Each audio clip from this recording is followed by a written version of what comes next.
Olá, passando para a gente terminar o que começamos sobre Mateus 6,33, que diz: buscai em primeiro lugar o reino de Deus e a sua justiça, e as outras coisas vos serão acrescentadas. Bom, o termo conversão já significa tipo uma meia volta, né? Você está num sentido e você vai pegar o sentido contrário.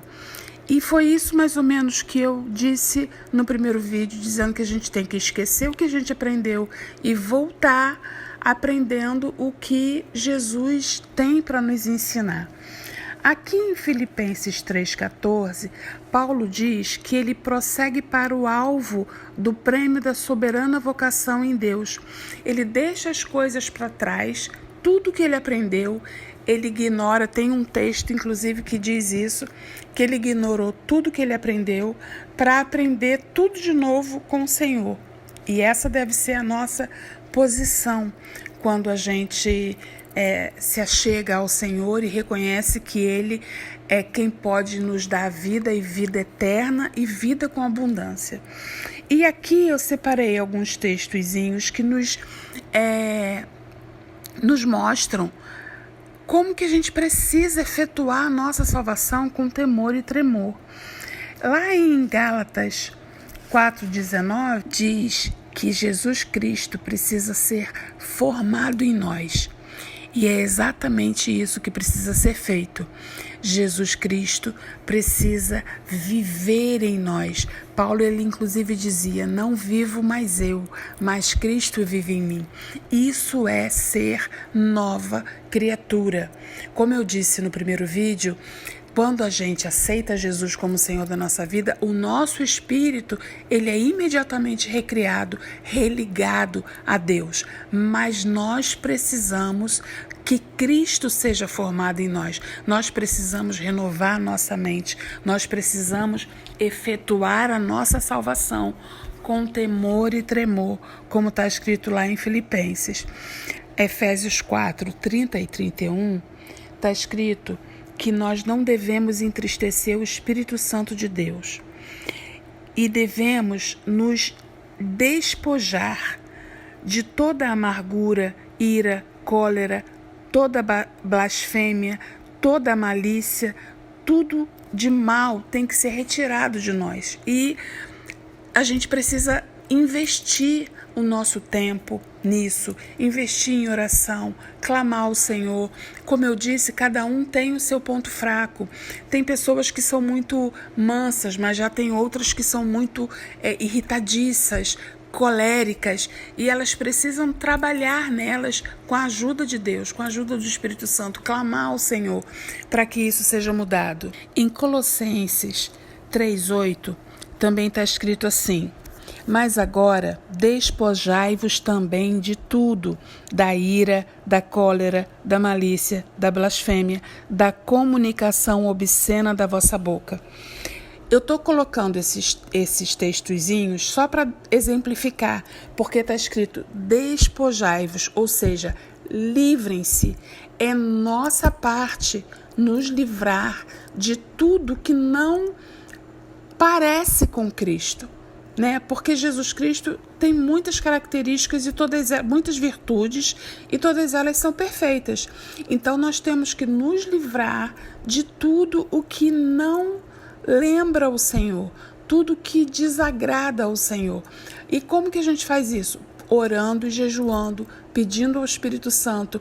Se você é colérica, você começa a orar pedindo a Deus para que você seja mais mansa, mais temperante, mais paciente. Se você é uma pessoa que fica guardando ira, mágoa, fica pensando em se vingar de alguém, você imediatamente sabe que isso não é do Senhor. Então você vai orar a esse respeito e você vai buscar no Senhor para que isso não esteja mais em você. É isso que é nos permitir que Cristo seja formado em nós, abrindo mão daquilo que naturalmente você praticou por muito tempo, por muitos anos, para se revestir está escrito logo aqui embaixo, no versículo 32, como eleitos amados de Deus, santos e amados, de entranhas de misericórdia, de benignidade, de humildade, de mansidão, de longanimidade, suportando uns aos outros em amor, perdoando uns aos outros, e por aí vai, todas as virtudes do nosso Senhor Jesus Cristo, todos os frutos do Espírito Santo que nós devemos buscar com avidez, porque isso faz toda a diferença. Quando a gente faz isso, a gente começa a crescer, a amadurecer. A gente deixa de ser aquela criança pirracenta, sabe? Aquela criança que bate o pé e quer porque quer. Nós começamos a ser moldados por Deus. Isso é, mais uma vez falando, deixar que Cristo seja formado em nós. E aí a gente vai para a segunda parte do versículo de Mateus 6,33, que é: e todas as outras coisas vos serão acrescentadas. Lá em Gálatas 4:1, é um texto que eu não vou ler, eu vou pedir para você ler em casa, diz que o herdeiro, enquanto é criança, nada discerne do servo. Ele não tem autonomia para nada. Uma criança, ele precisa de tutores. E ali, Paulo explica que quando nós somos crianças, nós precisamos ser dirigidos por alguém. Nós não temos como assumir as responsabilidades de um adulto. E ele está explicando isso não falando da criançazinha em si, mas falando da nossa maturidade espiritual.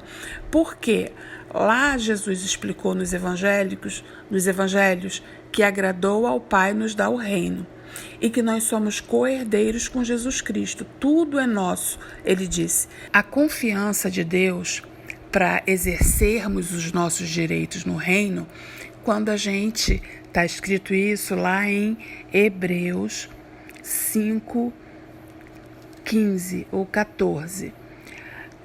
O alimento sólido pertence àqueles que alcançaram a maturidade e também para aqueles que, pela razão do uso, tem uma outra versão que diz pela prática, tiveram os seus sentidos exercitados para o discernimento tanto do bem quanto do mal.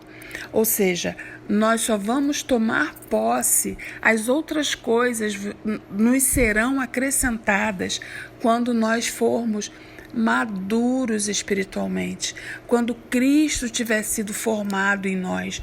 E por que isso é necessário? Só para que as outras coisas sejam acrescentadas? Não. O desejo do Senhor é nos exibir como filhos dele. Tem um texto que está escrito que o desejo dele é que a nossa luz, ou seja, a luz dele em nós, resplandeça para o mundo inteiro. Jesus tem uma parte que ele fala que ninguém acende uma vela para deixar a vela embaixo da cama. Ele quer colocar num lugar bem alto.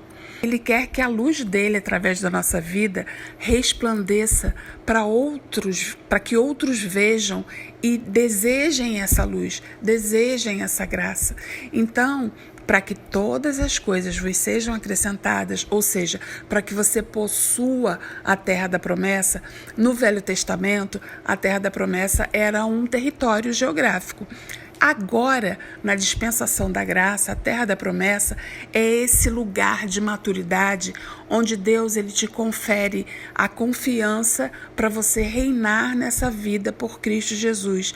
E ele acrescenta todas as coisas, você não se preocupa mais com o vestir, o comer. Lá em Mateus 5, Jesus explica sobre isso. Você passa a verdadeiramente usufruir do reino de Deus, de ser co-herdeira com Jesus Cristo. As outras coisas lhe são acrescentadas e não é o contrário. Nós precisamos entender o processo de amadurecimento, de Cristo ser formado em nós para que a gente possa desfrutar de tudo que Jesus conquistou na cruz para a gente. Ele conquistou uma vida abundante. Essa é a verdade, esse é o desejo de Deus para a nossa vida. Se você lembra um pouquinho do apóstolo Pedro, O apóstolo Pedro era um pescador. Jesus o encontrou, chamou para que ele o seguisse. Ele o seguiu.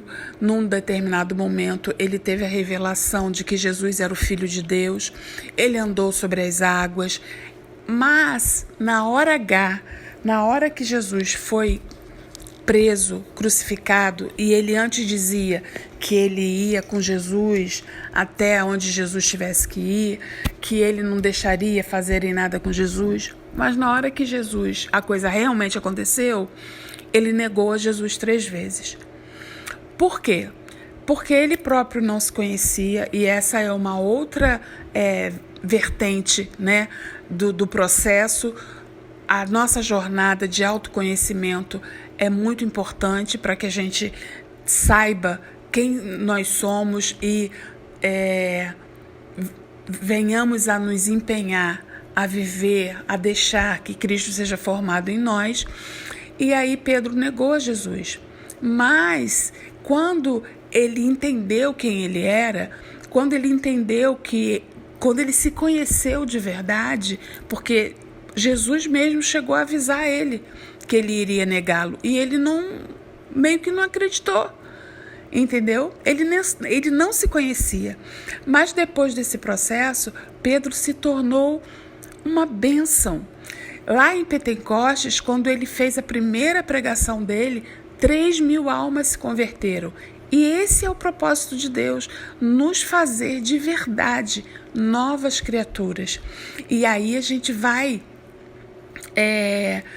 deixar a luz dele, a glória dele, ser revelada através da nossa vida. Essa é a vontade de Deus.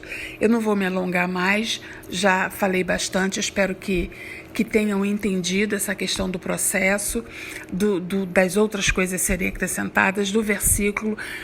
Buscar a Deus em primeiro lugar e a sua justiça não tem a ver com frequentar a igreja, com trabalhar na igreja, com servir as pessoas só. Não, tem a ver com um trabalho no nosso interior. Tem a ver com buscarmos a Deus continuamente até que nós verdadeiramente sejamos novas criaturas, crescermos no conhecimento e na graça do Senhor. Fica na paz, que Deus te abençoe e até a próxima.